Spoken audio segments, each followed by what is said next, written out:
बलदेव ने bank screen 3 बार ताज़ा की। 14 किसानों की जमा रकम वाला खाता लगभग खाली था और आखिरी हस्तांतरण रात 2:06 पर उसके साझेदार हरजीत के निजी खाते में गया था। गुरु प्यारी साध संगत जी को प्यार भरी राधा स्वामी जी, आज की साखी बताएगी कि तिजोरी खाली करके गायब हुआ साझेदार 5 दिन बाद खुद दरवाज़ा क्यों खटखटाने आया और उसके हाथ की नीली फाइल ने केवल अपराध नहीं, बलदेव की अपनी बड़ी भूल भी कैसे सामने रखी। बलदेव और हरजीत गांवों में छोटे सौर सिंचाई पंप लगाते थे। गर्मी आने से पहले काम पूरा होना था। किसानों ने बीज और घरेलू बचत से अग्रिम दिया था। दुकान में 6 कर्मचारी थे। शुक्रवार को मजदूरी भी निकलनी थी। हरजीत फोन बंद करके घर से गायब था। बैंक ने बताया कि भुगतान वैध ऑनलाइन अधिकार से हुआ और फाइल में बलदेव की स्कैन की हुई अनुमति लगी थी। बलदेव ने कागज देखा। हस्ताक्षर उसके जैसे थे, पर तारीख वाले दिन वह सत्संग सेवा में था। तभी एक किसान ने दुकान के बाहर वीडियो शुरू कर दिया। दोनों ने मिलकर पैसा खाया है। भीड़ बढ़ रही थी और बलदेव के पास अपने निर्दोष होने का एक भी पूरा प्रमाण नहीं था। बलदेव ने गुस्से में हरजीत के परिवार के घर जाने से इनकार किया। उसने बैंक से शेष निकासी रोकवाई, डिजिटल प्रवेश बदला, हस्ताक्षर की प्रति सुरक्षित कराई और चार्टर्ड अकाउंटेंट सीमा अरोड़ा को स्वतंत्र जांच के लिए बुलाया। पुलिस शिकायत में उसने केवल सत्यापित तथ्य लिखे। उसने किसानों को दुकान के भीतर बैठाकर कहा, रकम गायब है, जिम्मेदारी हमारी फर्म की है। मैं आज पूरा समाधान नहीं दे सकता, पर हर रसीद, खाता और अगला कदम साझा करूंगा। 2 किसानों ने समय दिया, बाकी ने शाम तक पैसा न मिलने पर मशीनें उठा ले जाने की धमकी दी। बलदेव ने दुकान की वेबसाइट और दरवाजे पर एक ही सूचना लगाई, ताकि अलग अलग लोगों को अलग कहानी न मिले। उसने ग्राहक नंबरों की सूची सुरक्षित की और केवल प्रभावित किसानों से संपर्क किया। घटना को प्रचार बनाकर नए ग्राहक जुटाने की कोशिश नहीं की। कर्मचारी जीतू ने फुसफुसाकर कहा कि पुराने कंप्यूटर में हरजीत के पास बलदेव का पासवर्ड रहता था। बलदेव को याद आया कि उसने सुविधा के लिए एक बार ओटीपी भी बोल दिया था। धोखा हरजीत का था, लेकिन कमजोर व्यवस्था बनाने की गलती उसकी अपनी थी। जांच में एक और बात निकली। 3 अग्रिम रसीदें लेखा सॉफ्टवेयर में थीं, बैंक खाते में नहीं। रकम नकद ली गई थी। हरजीत गायब था, पर उन रसीदों पर ग्राहक से मिलने वाले कर्मचारी जीतू के हस्ताक्षर थे। बलदेव के सामने नया सवाल था, क्या धोखा अकेले साझेदार ने किया या दुकान में दूसरा हाथ भी शामिल था? बलदेव ने जीतू पर सबके सामने आरोप नहीं लगाया। सीमा ने मूल रसीद पुस्तिका, कैमरा समय और ग्राहक संदेश मिलाए। पाया कि जीतू ने नकद हरजीत को दिया था और उसी दिन कार्यालय चैट में प्राप्ति लिखी थी। हरजीत ने बैंक जमा नहीं किया। जीतू की लापरवाही थी कि उसने बैंक पर्ची नहीं मांगी, पर चोरी का प्रमाण नहीं था। बलदेव ने कर्मचारियों को आधी मजदूरी समय पर दी और बाकी की लिखित तारीख दी। अपने घर की सावधि जमा तोड़ने से पहले उसने परिवार से चर्चा की। पत्नी को परिणाम छिपाया नहीं। उसने किसानों के पंप रोककर बचा माल बेचने के बजाय हर ग्राहक की सहमति मांगी। घर में तनाव बढ़ा। बेटे ने पूछा कि क्या स्कूल बदलना पड़ेगा और पत्नी ने याद दिलाया कि घरेलू बचत केवल व्यापार की ढाल नहीं। परिवार ने न्यूनतम 6 महीने के भोजन, पढ़ाई और इलाज की सीमा तय की। बलदेव ने अपराध बोध में सब कुछ एक रात में दांव पर नहीं लगाया। संगत जी, व्यापार के इस कठिन मोड़ से कुछ सीख मिल रही हो तो वीडियो को लाइक कीजिए और ऐसे भाई बहन तक भेजिए जो साझेदारी में केवल भरोसे पर खाते चला रहे हैं। प्रेम और भरोसे के साथ लिखित नियंत्रण भी सेवा है। शाम को गांव के कुछ युवक हरजीत की फोटो पोस्टर पर लगाकर चोर लिखना चाहते थे। बलदेव ने रोका। उसने कहा कि शिकायत और जांच होगी, पर परिवार का अपमान या हिंसा नहीं। भीड़ ने इसे कमजोरी कहा। उसी रात दुकान के एक बंद वारंटी डिब्बे से नीली फाइल मिली। उसमें खाली हस्ताक्षर किए हुए 3 पुराने प्राधिकरण पत्र थे और नीचे बलदेव की अपनी लिखावट थी, जरूरत पर उपयोग कर लेना। 2 वर्ष पहले बलदेव ने यात्रा के दिनों में काम न रुके, इसलिए खाली पत्रों पर हस्ताक्षर किए थे। हरजीत ने उसी लापरवाही को हथियार बनाया। बलदेव ने फाइल छिपाई नहीं। उसने जांच अधिकारी और किसानों को बताया कि हस्ताक्षर असली थे। भरी गई रकम और तारीख उसकी अनुमति के बिना थी। वकील ने कहा कि खाली हस्ताक्षर देना गंभीर गलती है, पर इससे अनधिकृत रकम भरना सही नहीं हो जाता। बलदेव ने अपनी भूल स्वीकार की, फिर भी अपराध को क्षमा के नाम पर मिटाने से इनकार किया। उसने सभी खाली पत्र रद्द कराए और लिखित शिकायत में फाइल जोड़ी। अगले दिन उसने कर्मचारियों के सामने अपनी गलती भी बताई।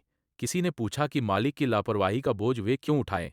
बलदेव ने सवाल दबाया नहीं, बाकी मजदूरी की तारीख और शिकायत तंत्र लिखित दिया। नेतृत्व का अर्थ केवल अपराधी खोज लेना नहीं, अपनी बनाई कमजोरी सुधारना भी था। उस रात वो बाबा जी की तस्वीर के सामने बैठा। मन बार बार हरजीत को बर्बाद देखने की इच्छा कर रहा था। उसने सिमरन किया और अरदास की, मालिक, मुझे क्रोध से अंधा ना होने देना, पर दया के नाम पर सत्य से पीछे भी न हटाना। शांति का अर्थ शिकायत वापस लेना नहीं, सही भाषा में आगे बढ़ना था। 5वें दिन सुबह दुकान पर 3 दस्तक हुई। दरवाजा खोला तो हरजीत खड़ा था। दाढ़ी बिखरी, आंखें लाल, हाथ में वही नीली फाइल का दूसरा हिस्सा। उसने कहा, मुझे माफ कर दे, मैं सब लौटा दूंगा। फिर उसने एक शर्त रखी, पुलिस के सामने कहना होगा कि भुगतान व्यापार का संयुक्त निर्णय था। हरजीत ने बताया कि ऑनलाइन सट्टे के कर्ज में वह पहले छोटी रकम निकालता रहा। नुकसान बढ़ा तो उसने किसान जमा से भरने की कोशिश की। कुछ पैसे अभी एक उपकरण विक्रेता के पास अग्रिम के रूप में थे और वापस मिल सकते थे। बाकी वह हार चुका था। बलदेव ने पानी दिया, परिवार को सूचना देने को कहा और वकील की उपस्थिति के बिना बयान लेने से इनकार किया। उसने कहा, मैं मन में बदला नहीं रखूंगा, पर झूठ बोलकर तुम्हें बचाऊंगा भी नहीं। हरजीत रोया, फिर दूसरी फाइल मेज पर रख दी। उसमें फर्जी संयुक्त निर्णय के साथ एक पिछली तारीख का बिल तैयार था। यदि बलदेव हस्ताक्षर कर देता तो रकम उपकरण खरीद दिखती और बैंक अपराध छिप सकता था। बिल पर माल प्राप्त करने वाले के रूप में जीतू का नाम था। एक झूठ हरजीत को कुछ समय बचाता, पर निर्दोष कर्मचारी पर मामला डाल देता। बलदेव ने फाइल की प्रति सुरक्षित की, स्वतंत्र गवाह बुलाया और जांच अधिकारी को सौंपा। हरजीत ने वकील से बात करके स्वैच्छिक बयान दिया। उसने अपनी मोटरसाइकिल और निजी निवेश की जानकारी दी, मगर तुरंत पूरी भरपाई संभव नहीं थी। हरजीत ने सट्टे की आदत रोकने के लिए परिवार और योग्य परामर्शदाता की मदद लेने की बात भी मानी। बलदेव ने इसे कानूनी जिम्मेदारी से छूट नहीं बनाया।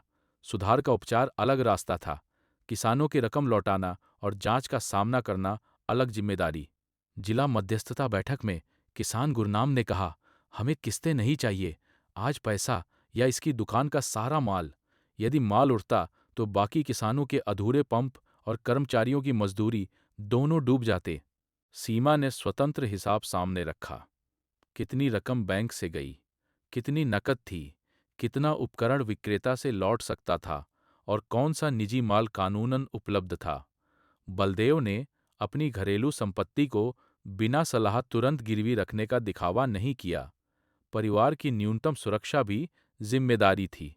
प्रस्ताव बना, विक्रेता से वापसी सीधे ग्राहक ट्रस्ट खाते में, हरजीत की वैध संपत्ति की बिक्री कानून के अनुसार, फर्म के मुनाफे का तय हिस्सा मासिक भुगतान में और हर किसान को समान अनुपात।